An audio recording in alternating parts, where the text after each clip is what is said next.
Zdravstveni dom Slovenske Konjice je v sredo 16. novembra pripravil dan odprtih vrat, kjer so predstavili svoje delovanje in izvajanje nekaterih zdravstvenih storitev, ki jih nudijo pacientom.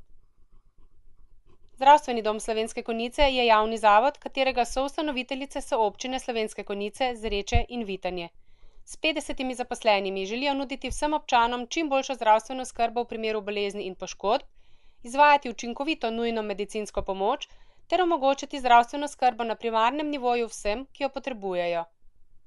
Njihova naloga je nenazadnje tudi vzgajati ljudi in jih motivirati za zdrav način življenja. Izvajajo storitve, za katere je z Zavodom za zdravstveno zavarovanje Slovenije podpisana pogodba o sodelovanju, in storitve medicine dela. Zavedajo se, da so pacienti prva skrb.